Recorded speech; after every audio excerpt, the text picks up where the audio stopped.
Welcome back, everybody, to the Man at 50 podcast. I'm your host, S. Richard, author of the book, Man at 50, A Journey of Crisis, Revelation, and Survival. So let's get started on the Man at 50 podcast, a podcast that is for you, your little person within you, your hopes, your dreams, and hopefully a new plan for the future. Welcome our new sponsor to the Man at 50 podcast, Scars and Stripes Coffee Company. They empower veterans to build their own business using their e-commerce platform. When you purchase from Scars and Stripes Coffee, you are buying from a veteran, and your purchase directly impacts the men and women who have served our country. Do more than say, thank you for your service. Order today and empower a veteran. Use vet code Brad Richard at scarsandstripescoffee.com. That's scarsandstripescoffee.com. Welcome back, everybody, to the Man at 50 podcast. I'm your host, Brad Richard. And today's episode, I have a special guest on with me, Jay Tyson. And he is going to be telling us about his book. Actually, he has two books, Volume 1 and Volume 2. But the first book we're going to talk about is The Wise Men of the West. And this is quite an epic journey. This book is pretty in depth, and it's quite the story. So welcome, Jay. Are you with me on the line? I am. Thank you very much. It's good to be here. You're welcome. Nice to have you. I went through the first volume, and I as far as the second volume, we'll talk about that a little later. But tell the listeners a little bit about your background and what led you to writing this type of story, and obviously explain a little bit more about the title and what the meaning is. All right. Okay. So my background is I grew up outside of Detroit, Michigan. I grew up in the Presbyterian church, and I always had a question as I learned the Presbyterian lessons as to, we heard about the story of Noah, the story of Abraham, the story of Moses, and then, of course, the story of Jesus. It seemed like God sent messengers from time to time, from age to age, and yet it has been 2,000 years, and it seemed like there hasn't been any message. So I was always kind of curious about that. When I was in high school, I learned a little bit about Islam and found out that was more recent than Christianity. And then I also learned about another religion called the Baha'i Faith, which seemed to put that all together. And of course, that was much more recent. That started in the year 1844. So I learned about the background of that. And I also learned that there was a group in America in 1844 that believed that Christ would return.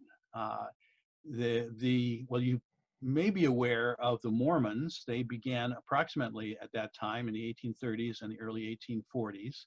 But in addition to them, there was another group that was led by a William Miller, who was a self-taught preacher and looked very carefully at the prophecies that are in the Bible and came to the conclusion, based on those prophecies, that Christ should return in the year 1844. So I knew about this for a long time. And in the year 2013, when I was coming back from a trip to New England, I decided to stop by and visit the farmhouse where William Miller, that served as the basis for William Miller and his teachings. That farmhouse is maintained as a historical site by the Seventh-day Adventists. So I stopped there and had a wonderful day of learning more about the details of his history. And on my way back, I was thinking about it. I was thinking about how they knew so much about what had happened here in the United States and to some degree in Europe, there was this great awakening, as it was called. There were about 100,000 people that followed William Miller and that were expecting Christ to return in 1844, 100,000 in the United States. So it was a big, big thing at that time. Mhm. And there were others in Europe as well that were along the same lines. But of course, nothing happened, and it became known as the Great Disappointment. You can look that up on like Wikipedia or whatever. It's still known today as the Great Disappointment. Right. So I was thinking, about the fact that they know so much about this, but they didn't know what was going on in the Middle East at that time, because in the Middle East there was a very similar situation unfolding, focused on the very same year, year of expectation. And also, as I learned later, there was great expectation for the year 1840 in the Jewish community. That led to the earliest migrations to the Holy Land that eventually grew until it became the modern state of Israel. So a few months after this trip to the William Miller farmhouse, I was driving back from Michigan, my family home. I had a rental truck. I was bringing some furniture back, and my mind started to wander back to my visit, thinking about how could I somehow tell a story that would bring together what was going on in 1844 here in America with what was going on in the Holy Land and what was going on in the Islamic world. So as I was thinking, it occurred to me that perhaps the form of a novel of someone who was on a search, who had the financial means and had the religious interest to sail from the United States to the Holy Land, and based on what he learned there, to sail or to travel, travel overland onward to the what's called at that time Mesopotamia and to Persia. As I was thinking about this, within a few minutes of thinking about it, the truck that I was driving the steering wheel started to lurch to the left and right. Something was clearly wrong. I pulled off to the shoulder. I called the rental company. They called a local mechanic. The local mechanic brought me into their station and figured out what was broken. And he came out of the office and he said, "I've got good news and I've got bad news. The good news is I figured out exactly what's wrong with the truck and I know how to fix it. The bad news is that the part I need can't get here until tomorrow morning." So suddenly I was in the middle of Ohio, a small town in Ohio, with nothing to do for about 24 hours, except that I had this strange idea about writing a novel, and I had a pad of paper and a pencil. And so without my 24 hours, I decided to sketch out, what I was thinking, what possibilities there were.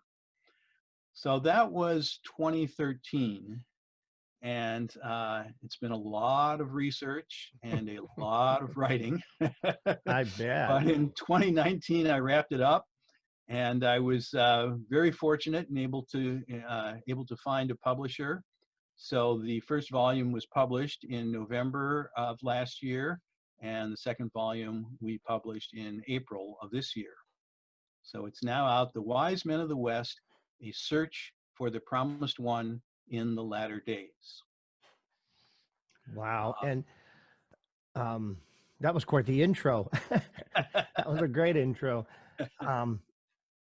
Now, as far as I was following along, and I apologize to the listeners. There was probably some background noise, and that was not on Jay's side. That was on my side. There was some background noises, and I'll try to edit that out. But if not, we're not scripted here. We're teleprompter free, so it's we wing it. But those background noises, just ignore those. But now, according to when you were kind of telling us a little bit about your background and leading up to writing the story, did basically all the major religions of the world believe that that there is another teacher, that there is um, another return. Is that correct? That is correct, actually. Yeah, of course, I think most of the listeners are familiar with Judaism and the fact that they are expecting a Messiah to come. I go into some of the details as to why a group expected the Messiah to arrive in 1840 in the book. The Muslims have an expectation that the promised one would arrive uh, sometime in the 1200s in their calendar. The Shiite Muslims, they have a particular focus on the year 1260, according to their own prophecies. And it so happens that the year 1260 in the Muslim calendar is exactly the year 1844 in the Christian calendar. So all three religions have detailed expectations. Hinduism also has expectations of a 10th avatar. Um, the Buddhist religion has a belief in the coming of the fifth Buddha. And Zoroastrianism, which started about 1,000 years before Jesus, talks about the coming of messengers or Seoshants, I believe his name, coming about every 1,000 years. So since Zoroaster was about 1,000 years before Jesus, it's now 3,000 years after Zoroaster. And so the Zoroastrians have an expectation of their promised one coming at this time as well. Wow. So, yeah, it's quite a fascinating story. Well, I guess the elephant in the room. Okay, the big question is which one of them are correct? Exactly. Yeah. And so many religions believe that, when their promised one comes, it will prove that their religion is the correct one and the Hmm. others can be left behind. Right. Uh, However, nobody seems to have considered the possibility that all of them could be correct in uh, in many ways, maybe not in literal ways, but in spiritual ways. It might be possible that a single fulfillment would fulfill the prophecies of all. And so I Right. sometimes describe this, although this is not in the book, but I sometimes describe it as, each religion kind of regards itself as being in a tunnel, and they see a light at the end of the tunnel, and that light is the coming of their promised one. What they don't realize is that the religions are like tunnels in a crater mountain. Each of the tunnels is looking toward the center of the crater, and so there can be one light at that center that is illuminating all of the tunnels at the same time. Hmm. Uh, so this is the Baha'i understanding. Yeah, that's I I think I'm of a strong belief as far as there is a there is a strand of truth in all religions around the world. Hmm. They have so many connective aspects or elements to them, and I mean, depending on who you're talking to, um, they may not admit that or agree to that, but I do think there is a connectivity and there is truth found in all of them. Yeah. And like you said, is it a matter of one religion over the other being correct or the timing being right? Or is there a universal event that all of the religions can point to and say that that particular event is what we were talking about? Hmm. Like you said it better than I did, but yeah, that makes a lot of sense. Um, Yeah, I think that we all know that the religions have certain ethical standards that are pretty much universal. I mean, the golden rule you find in all of the religions. They all seem to be teaching mankind to um, think about his brother and treat his brother correctly and so on. mhm, But in addition to that similarity, I find it fascinating that there are many prophecies that link together, and the prophecies tend to link the newer religion with the one of the past. So I find it a fascinating study. Yeah, I'm trying to. I have so many questions in my head. As far as the wise men of the West, okay, um, can you kind of explain the difference? I mean, the perspective of the wise men in the West opposed to the wise men in the East. Okay, Exactly. everyone knows about the story of the wise men of the East, um, but the wise men of the West, basically, without giving too much of the story away, just kind of, if you could explain to the listeners who they were, Yeah. So or are they symbolic? Yeah. I use the title because it's kind of a mirror image of the story at the time of Jesus. Although, we know that we have the story of the three wise men that show up in the Christmas scene every year. But a lot of people forget about the fact that these were magi. A magi is a reference specifically to the religious class of the Zoroastrian religion. The Zoroastrian religion was the religion of the large empire of Persia. And so there was some kind of prophecy in their religion that guided the priests to look for a new messenger and to look not within the Persian Empire, but to travel westward from Persia to the Holy Land. And I think one of the most amazing things about their search is that they had come looking for the King of the Jews. So you would expect that they would be looking in palaces or something like that. And indeed, they did come first to Jerusalem, asking about the baby who was born King of the Jews. They were told to go to Bethlehem, and there they find this small child with Mary and Joseph in a manger. A manger is a place where the animals feed. So it was not an exalted place at all. It was not the sort of thing that you would expect of a king. And in spite of that, they were able to recognize that he was a spiritual king, not a physical king. So they were truly wise men. They were able to ignore some of the outer signs and understand the inner spiritual reality. So in this day and age, in the mid 1800s, there is again prophecy, just as Zoroaster had prophesied the coming of Jesus. Now Jesus has made certain prophecies about the coming of his return. And in 1844, the people in my story are kind of emulating the search that the wise men of the East did. They didn't wait for Jesus to come down from the sky or anything like that. They decided to go out and search. And so in the same way, the characters in my story have decided to go out and conduct a search and see what they could find.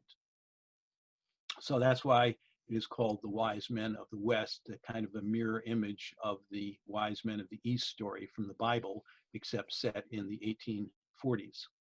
Now, the 1840s and the search that they conducted was here in the U.S. Is that correct? It began with Zach. He's our lead character in the U.S. It began with him visiting William Miller, this historical character who, had a clear understanding of the prophecy of the year. But then he is motivated by his understanding and the understanding of his father. His father dies in the first chapter, and on his deathbed asks Zach to search in the Holy Land. And so Zach had wanted to search anyway, but he carries out his father's dying wish and travels to the Holy Land. Along the way, he picks up a traveling companion in England, someone who has previously lived in the Holy Land and is somewhat familiar with it. So that kind of eases the transition to a foreign society. But the first volume of the book is about the search in the Holy Land. So, most Wow. of it, I mean, I guess the first 5 chapters or so are in the United States, and then there's a chapter in England, a chapter that as they go to Italy, they stop in Rome briefly, and then the rest of the book is set there in the Holy Land. Wow. I must tell I want to tell the listeners that if you're looking for a spiritual epic adventure, something to take you kind of out of today's crazy events, and it seems like 2020 has been just insane for so many of us.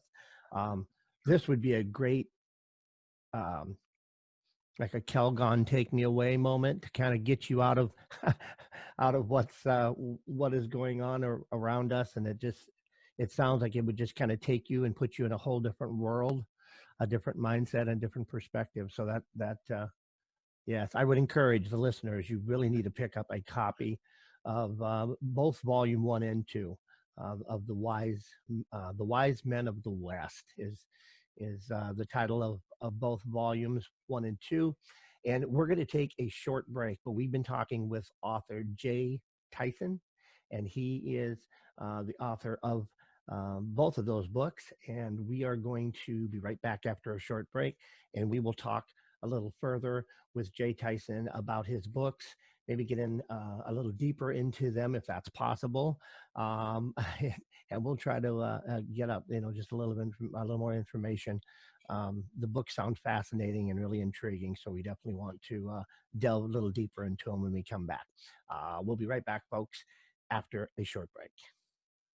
I want to welcome our latest sponsor to the Man at 50 podcast.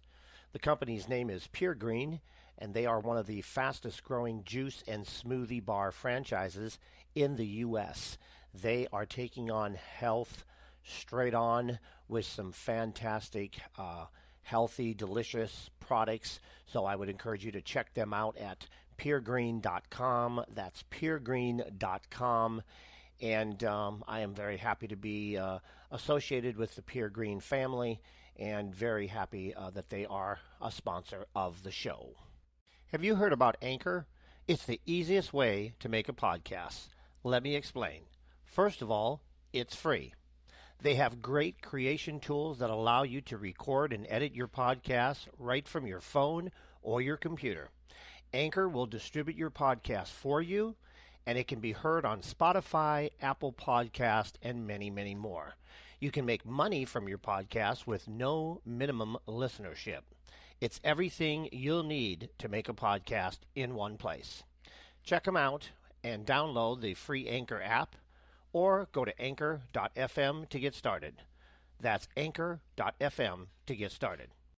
All right, we are back, folks, to the Man at 50 podcast. I'm your host, Brad Richard, and we have been talking with Jay Tyson, the author of The Wise Men of the West. And this book is an epic journey back into a mindset of spiritual beliefs and religions, and the second coming of Jesus, or another name for another great teacher, depending on what religion is telling the story, I guess. So, welcome back, Jay. Thank you. And we just had that short little break there. Before we went to break, you kind of explaining the story and everything, and I wanted to get a little more into now volume 1. You touched on volume 1. Tell us a little bit about the transition from volume 1 to volume 2. I mean, as far as the reader and the listener goes, where are they going to go after they read volume 1? Where does the story take them? Does it transport them to a different, place when they go to volume 2, to the second volume? Yeah, so as they're searching in the Holy Land, the chief thing that they're searching for is any story of a child that had innate knowledge. This is one of the characteristics you read about in the Bible. It talks about how Jesus, even as a young boy, was able to teach the elders of the church, and they were amazed at where did his knowledge come from. But this innate knowledge is not unique to the story of Jesus. You find it in the story of most of the messengers, of the various religions, the leaders, the founders of the various religions. So they're searching, and yet they are unable to find anybody who meets that criteria. Um, But also, while they're searching, they're thinking about other indications. And one of the indications is the statement from Jesus, where he said, "As lightning comes from the east and shines far to the west, so shall be the coming of the Son of Man." So they understand that Jesus was in the Holy Land at the time. If he was referring to the east, maybe this means that they should look further east. They also learn of some of the things in the Old Testament, some references in the Old Testament to the gate of the temple, which was facing to the east. It was kind of interesting that the entire old city of Jerusalem was oriented so that it faced toward Shushan or Susa, which was the place where Daniel had the revelation that of the prophecy that led William Miller to conclude that 1844 was a significant year. So there was that. There were several indications. They had met some Muslims. They learned about Islam. They found out that there were indications in Islam that they should look toward Persia. And so with that in mind, and also they had heard of a teacher that was in the town of Karbala who was teaching about the Muslim expectations for the year 1844.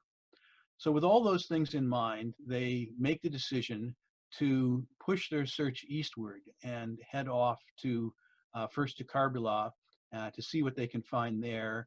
And also they have in mind to travel to Persia, where the hometown of the wise men of the East, to find out if the Zoroastrians who lived there had any further knowledge about where to look. And then they also want to visit the tomb of Daniel. You know, it's kind of interesting. Daniel's an Old Testament prophet, and I think we tend to think that, oh yeah, all the Old Testament prophets, they lived in the Holy Land. But this is not actually true. Daniel was part of the Jewish exile, first to Babylon and then to Persia. And so he was in Persia when he had these visions about the coming of the promised one. Those visions occurred in the town of Shushan, which is in southwestern Persia. And his tomb is actually preserved, interestingly enough, was preserved first by the Zoroastrians and later by, I guess when the Christianity was there for a while, and then the Muslims took over. All this time, the tomb of Daniel has been preserved. So they wanted to visit that. So these are some of the things that led them to decide to push eastward. And my volume 2 begins when they leave the Holy Land and start their search further east. Wow. I was staying in there with you, and I was following it, step by step there. Now, do you think let's kind of move into the current year and time frame? Do you believe that people are still searching? You have a group of people that may be searching, Mm-hmm. for the wise one or the return of the great teacher, and they may be searching for him or her now. Okay, Mm-hmm. the entity, and then you have a group of people. Obviously, a large number of people believe that that hasn't happened yet, and the return is in the future. Mm-hmm. Um,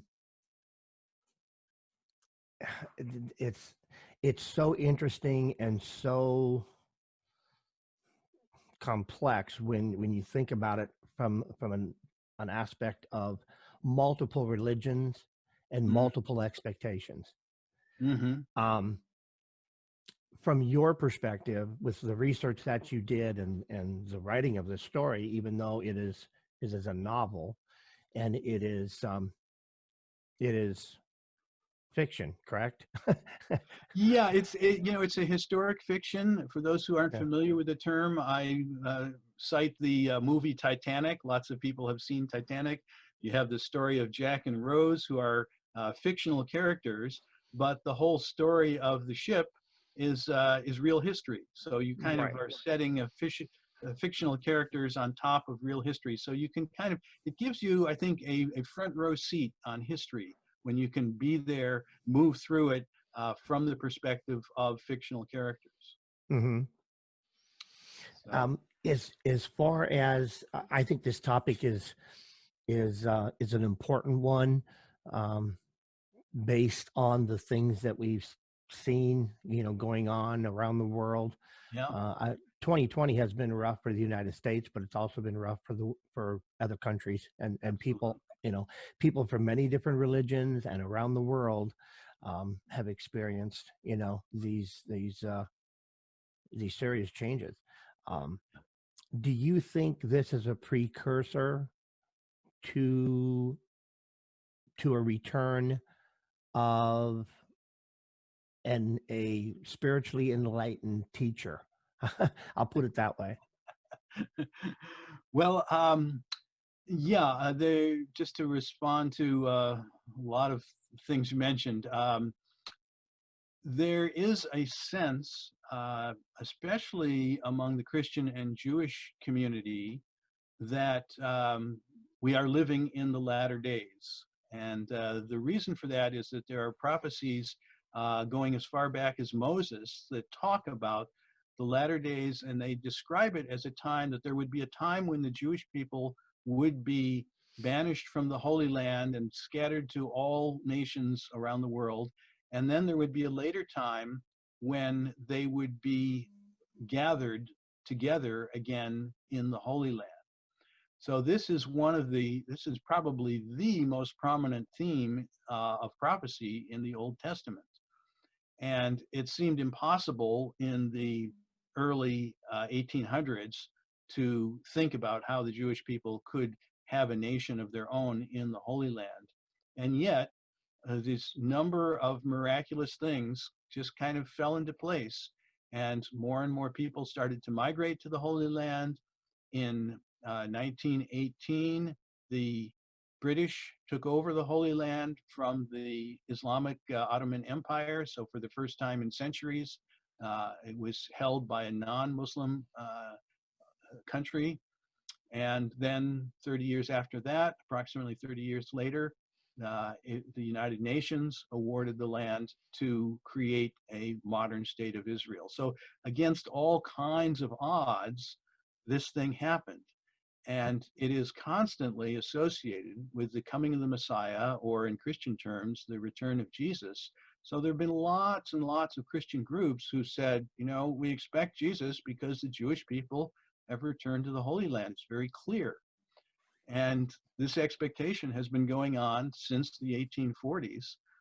And always when it didn't happen, it was, okay, maybe it will happen sometime a little bit further in the future.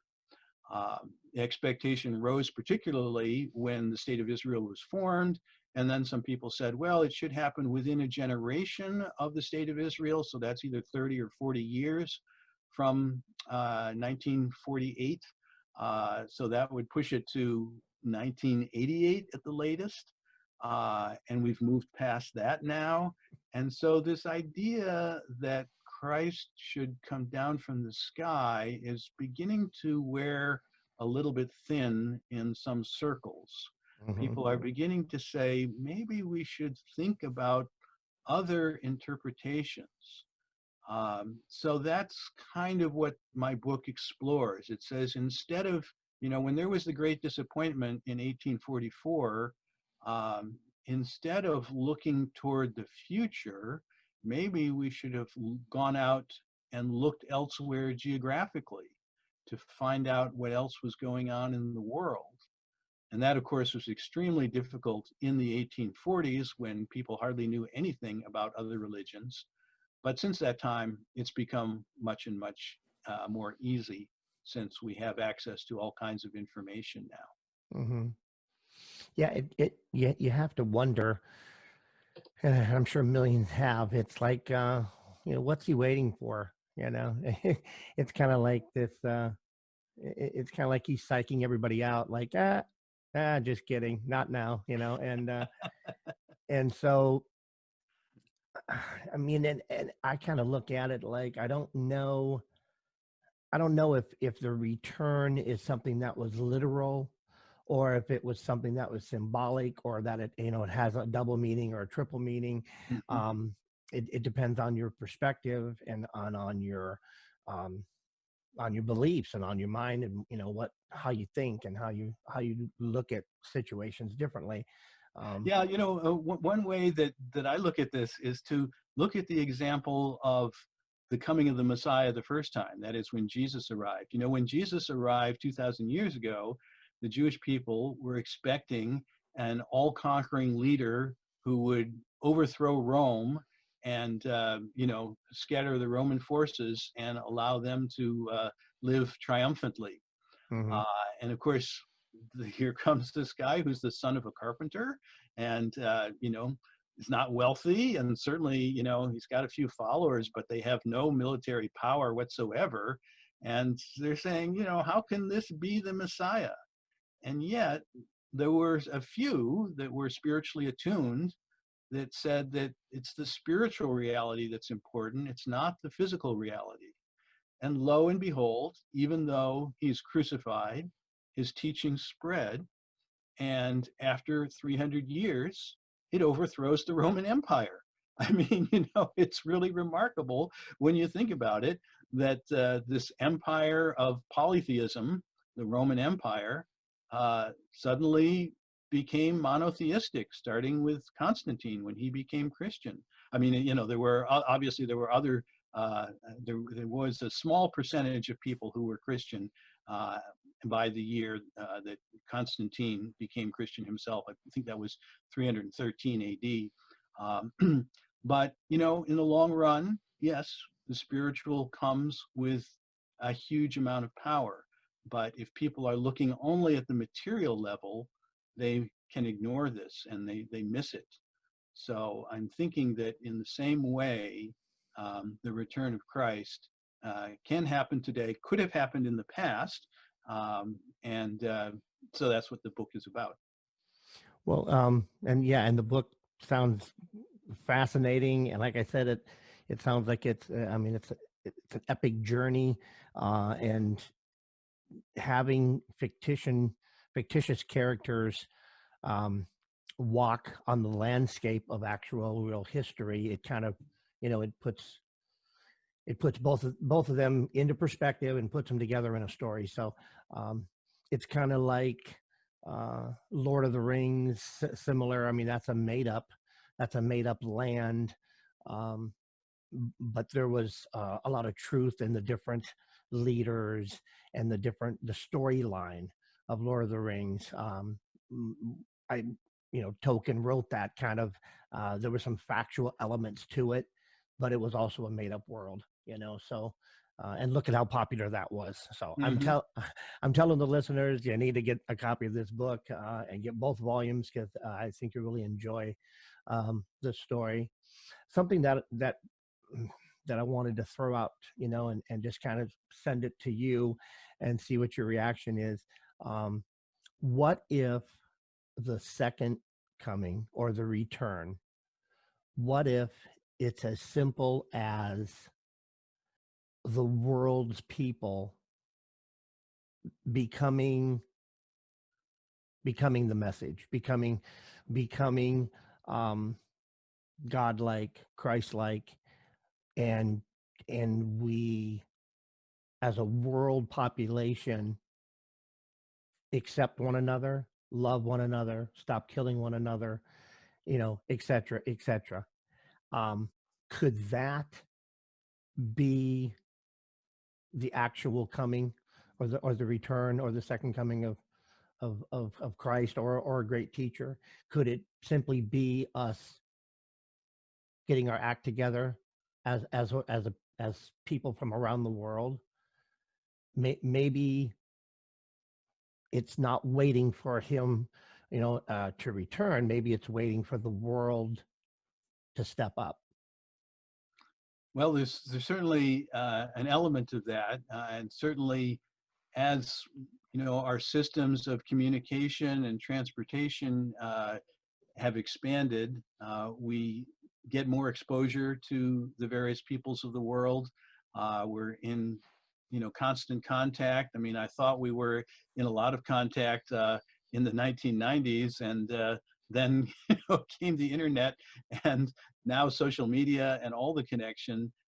It's just like all the boundaries have been blown away. And so the people are mixing, sometimes learning positively about our differences and learning how to accommodate them. Unfortunately, sometimes also grouping themselves into certain groups which tend to be antagonistic toward each other, and sometimes using these wonderful tools of communication for negative reasons instead of positive reasons. Mm-hmm. So I do think that we do need a shepherd. One of the stories in the Bible from John, Jesus talks about how he is the good shepherd, and he talks about his return. And one of the interesting things he says in that passage is that this is one fold. He is speaking to one fold, but there are other folds. He says, I have many folds of sheep, and when he returns, he will gather the folds together. So this gathering of the folds means that every group of followers is going to have to move a little bit in order to come to one common spot. Right. But they don't move by themselves. If you let the sheep go completely unguided, they'll wander every which way. Some will come together and some will go farther apart. So there is a need for the good shepherd to return.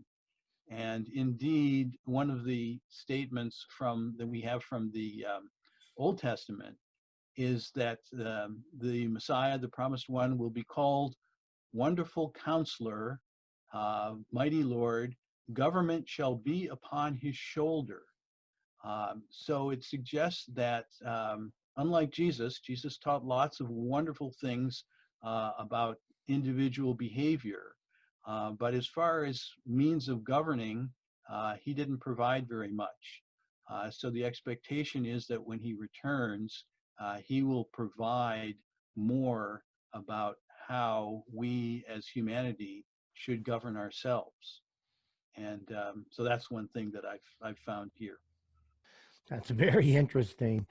Um, I guess, the question of when will he return, and everybody has a different opinion on that.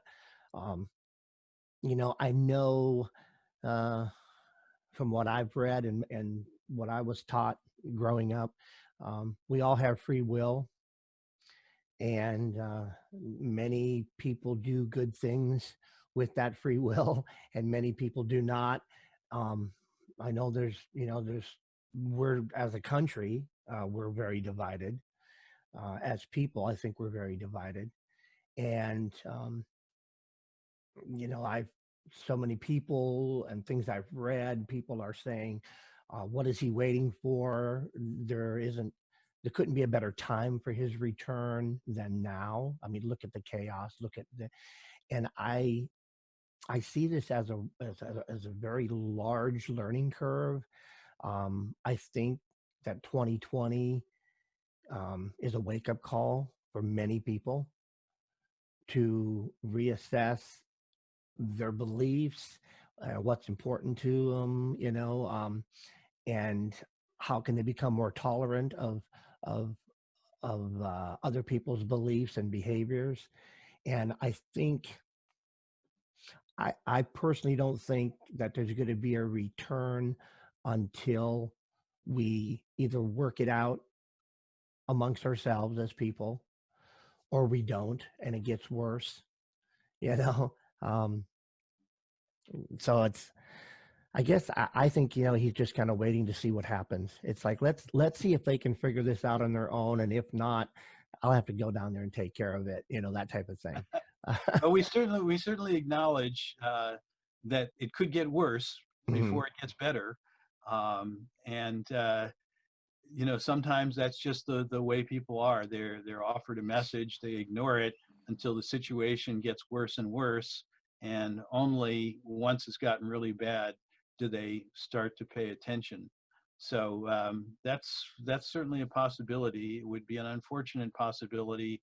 It's not a possibility without precedent, unfortunately. So we do hope to get the word out. I think that people have, for so long a time, uh, clung to particular expectations from their own religious background and have failed to attempt to understand this in spiritual terms.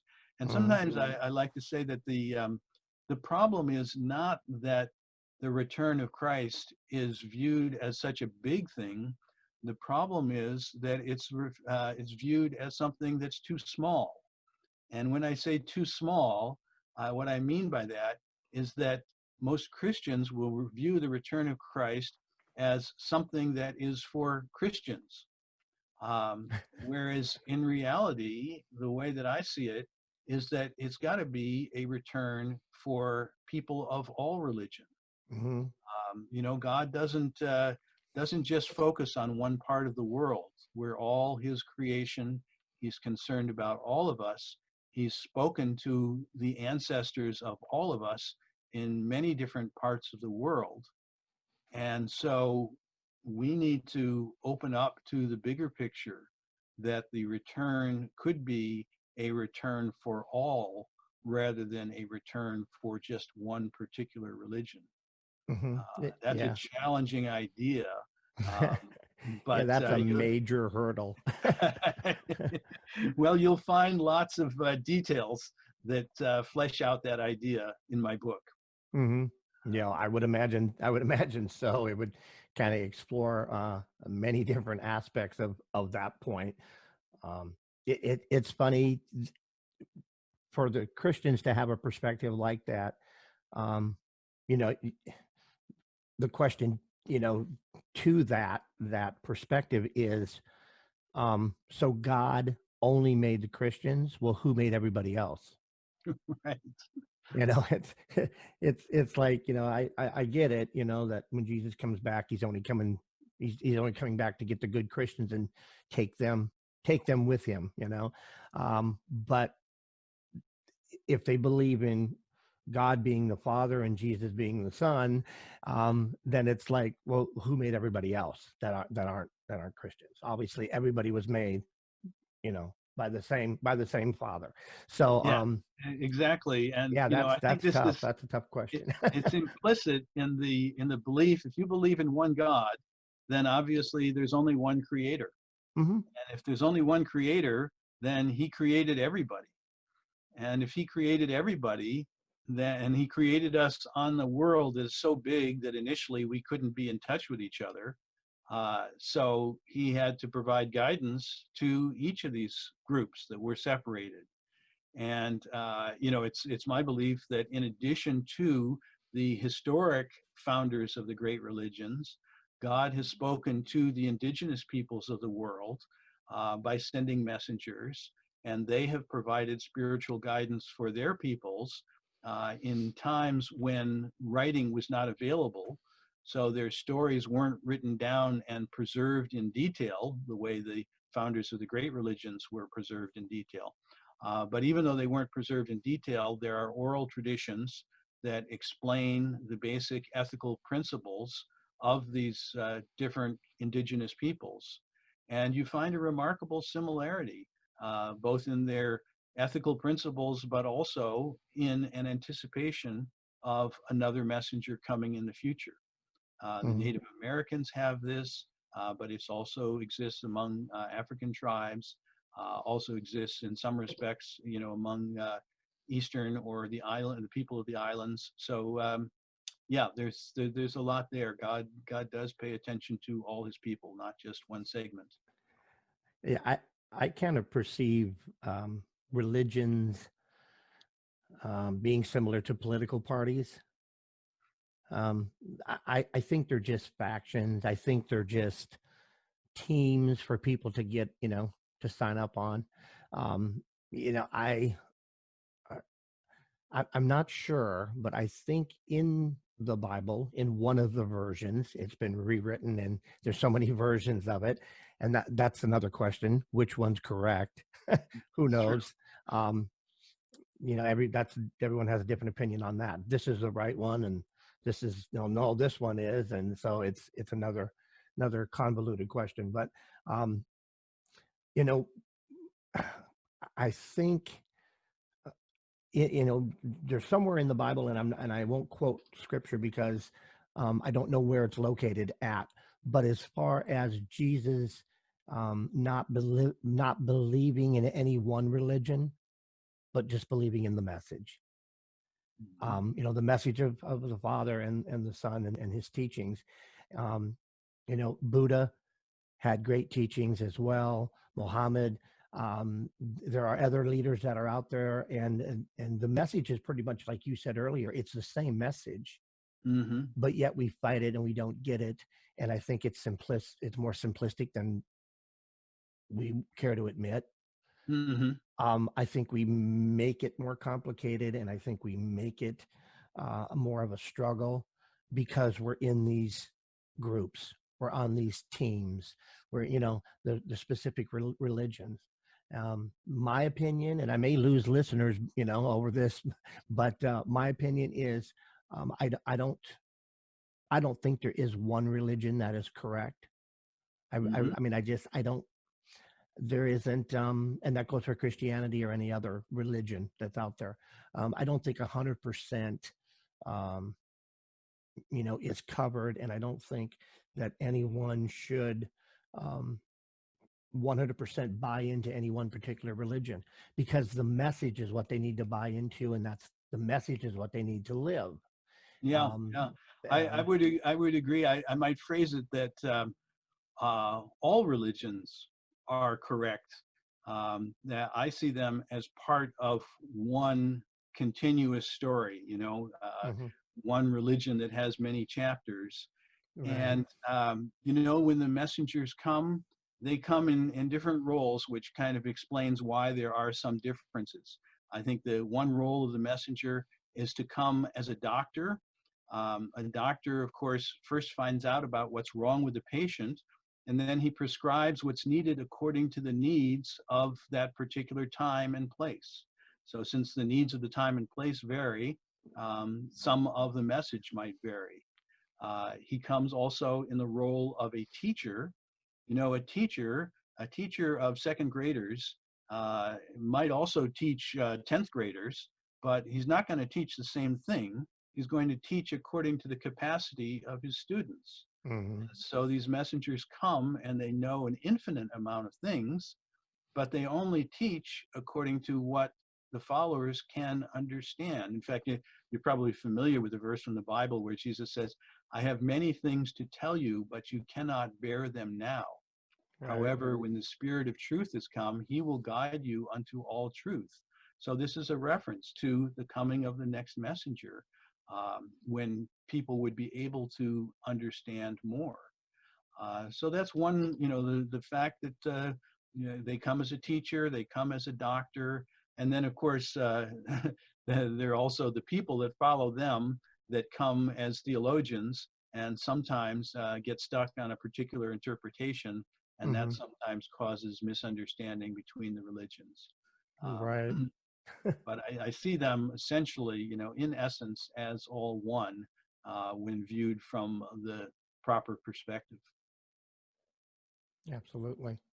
Um, we are down to the very last couple of minutes here. So, excuse me. I think we're gonna wrap it up for today. This has been enlightening. I do have a particular question that I wanted to ask you, but I'll do that off air. So don't when we're done, don't disconnect because I wanted just to ask you one question. I'll do that off air. Um, but I appreciate you, Jay, being on and telling us about both Volume 1 and Volume 2. of the Wise Men of the West. Folks, pick up a copy of these books.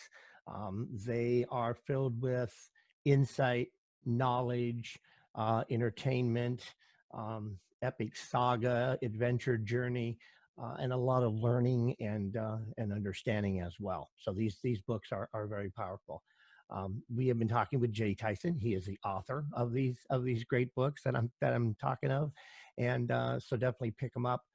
Any last minute things that you have here as we kind of wrap up the episode today? It's been a pleasure, and I've learned so much, and we could probably go a lot longer because there's still a bunch of questions in my mind that I could ask, but we want to keep it to about an hour. So anything that you have to say as we wrap it up, Jay? One last thing I was thinking about was that a discussion that my publisher and I had over the subtitle of the book. The subtitle is A Search for the Promised One in the Latter Days. Now, I had wanted to include the adjective successful, a successful search for the promised one in the latter days. My publisher said, that's giving too much away. But I just wanted to mention that for the sake of your listeners, give them a little clue that this search does come to a successful conclusion. So I'll leave it at that. Awesome. I'll let them go forward with that. And the search continues. Okay. Awesome. Okay. Well, I want to thank you, Jay, for being on the Man at 50 podcast. It's been a pleasure. We will go ahead and put we'll have your links in the show notes so people can reach out and connect with you. They can get your book, reach out to you via social media, along with your bio. That'll be in the show notes, and your links will be there. So folks, we'll have that in the show notes for you. And you'll be able to get in touch with Jay, find out more about what he's doing. He is an author with Something or Other Publishing, and we have been talking with several authors that are with Something or Other Publishing. And so I want to thank Wade and Christian there at Something or Other Publishing. They kind of connected us, and I met several authors. You guys are great people, and I like working with that publishing company as well. So. Thanks so much, Jay, and hope you have a great day. Thanks for joining me. I will let you know when the podcast goes live, and I'll end the show with the same message I always end it with, and that is love your little me, and remember they're always with you. So love yourself. Take care. Until next time, we'll be back soon with another episode of the Man at 50 podcast. But for now, take care of yourself. And bye for now. Thank you so much for having me. Take care. You're welcome. This has been the Man at 50 podcast. Thank you so much for joining us. Join us next week for our next episode and our next guest on the show. Visit us on the web at www.bradrichard.net. That's www.bradrichard.net. Until next time, take care.